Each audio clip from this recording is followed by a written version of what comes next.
Yes, now my dear friend, again today we are going to discuss about the difference present perfect tense, how to use active and passive voice.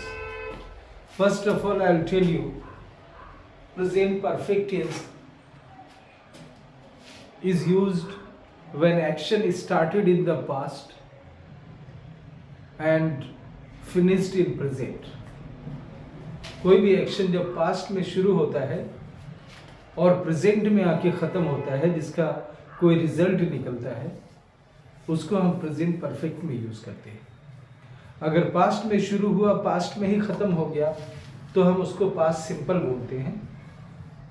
लेकिन present में आके कुछ result देके ख़त्म हुआ, तो वहाँ हम प्रेजेंट परफेक्ट यूज़ करते हैं. This is as if we just take experience of action. If I have taken any experience of action, for example, I have seen the Taj Mahal. अगर हम समय बताएंगे, time is not fixed. If I say that कि 2 साल पहले हम ताजमहल देखे थे, तो हमको कहना पड़ेगा कि I saw ताजमहल और I visited Taj Mahal 2 years before. I visited the Taj Mahal in 2003. लेकिन अगर सिर्फ अपना अनुभव बताना है कि हमने ताजमहल देखा है, तो simply I can say that I visited Taj Mahal और आई हैव सीन ताजमहल. इस तरह बोलेंगे, आई हैव विजिटेड ताजमहल और I have seen Taj Mahal, but time will not be mentioned here. यहाँ हम जिस तरह से प्रेजेंट परफेक्ट में एक्टिव वॉइस में बोलेंगे कि have you read the book, simply क्या आपने किताब पढ़ लिया है? Yes I have read the book. No I haven't read the book. इस सेंटेंस को हम पैसिव में भी, has the book been read by you? Yes the book has been read by me. No the book has not been read by me. ये एक experience है कि क्या तुम किताब पढ़ चुके हो? यस मैं किताब पढ़ चुका हूँ, या मैं किताब नहीं पढ़ा हूँ. ये प्रेजेंट परफेक्ट टेंस में यूज करते हैं, जिसको पैसिव में हम बोलेंगे कि has the book been read by you? क्या किताब तुम्हारे द्वारा पढ़ा जा चुका है? Yes, the book has been read by me. No, the book has not been. हाँ, किताब पढ़ा जा चुका है या नहीं पढ़ा जा चुका है. In the same way, I can say that have you written the letter?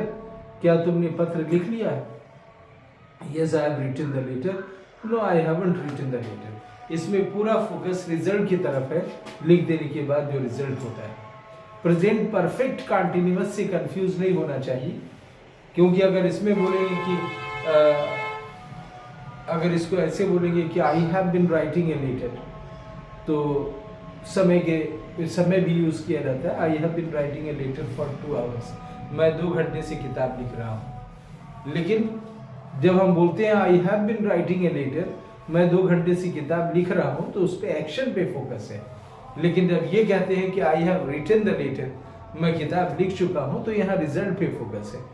तो ये डिफरेंस है. Just I told you what is the difference between present perfect and past simple tense और प्रेजेंट परफेक्ट कंटिन्यूअस से कभी कभी confuse करते हैं. और भी देखें कि have you open the door? Yes I have open the door. No I haven't open the door.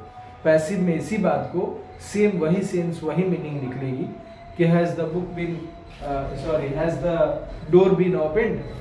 Yes, the door has been opened. No, that door has not been opened. So wherever passive situation comes, we use passive voice. जहाँ भी object की प्रधानता होती है, जहाँ हम object से sentence शुरू करते हैं, वहाँ पे पैसिव सेंटेंस बोलना आवश्यक होता है. It's very important for us. So that's why we should practice both of them. दोनों की प्रैक्टिस हम करते हैं. अगर हम कहेंगे कि हैव यू टेकन टी, तो कहना पैसिव में कहना पड़ेगा कि has tea been taken by you. अगर हम कहेंगे हैव यू गिवन मनी, तो उसको हम पैसिव में कहेंगे कि has the money been given by you. Yes I have taken tea. Yes tea has been taken by me. Yes I have given money. Yes money has been given by me. I have drunk milk. Yes the milk has been drunk by me. Yes I have if I say that I have eaten mango, yes mango has been eaten by me.